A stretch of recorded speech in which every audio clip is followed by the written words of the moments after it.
Are you looking for a place to hunt large trophy deer in Bucks County, Pennsylvania? We have such a place. It's called Highland Hill Farm. It's a tree farm, and a tree farm attracts a lot of deer. In fact, so many deer that we have a deer hunter program. Each year we allow hunters access to our properties in order to thin out and cull out the herds of deer that we have. We usually ask that you bring something that the farm can use. It might be something strange. It could be PVC pipe. It could be old broken chainsaws. It could be this year you could bring us a hydrant or a bunch of old Bobcat tires that are still good. But whatever you bring, we want you to bring something that you do not buy. We want to make this a scavenger hunt. You scavengerize your garage, your barn, your shop. Bring us something that you no longer need that we could use on our farm, and you can hunt for the day. We have 4 separate parcels in Bucks County for which we allow hunting. Some of them are well fenced to keep the deer out, but they manage to get in.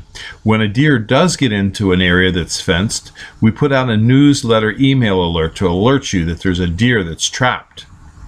We don't want the deer. Maybe you do.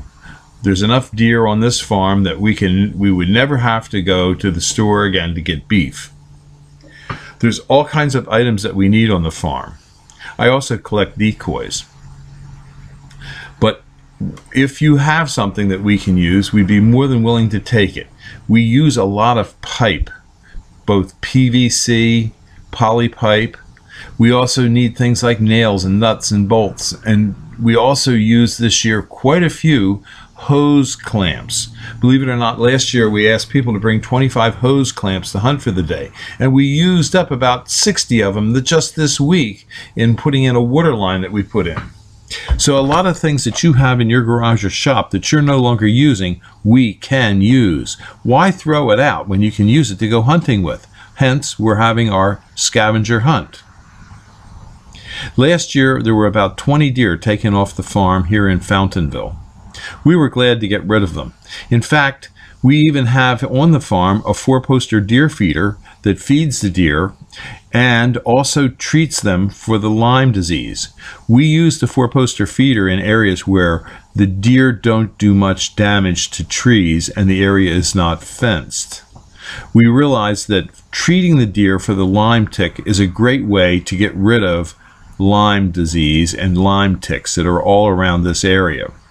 It's cheaper for us to treat the deer than to pay workman's comp when our men get infected with the Lyme disease.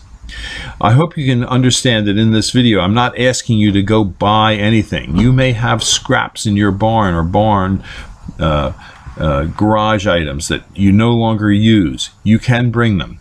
Last year people brought us brand new posts. We're not asking that you bring us any brand new posts.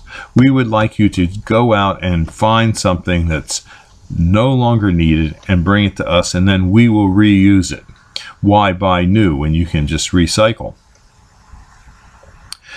We have a lot of deer on the farm, and we do have other deer feeders. And we also put salt blocks out in certain areas as well. The deer will stay in the areas where they're fed, and that makes it easier for you. We don't want them, so we put them in an area where they'll all be shot, and I hope you come and I hope you get your deer. We certainly don't want it. And if you look at the deer in this picture, it looks awful. This particular deer has a set of warts on it. So we have all kinds of deer for you. This video is brought to you by Highland Hill Farm. We grow and sell screening and buffering trees for privacy and sound barriers.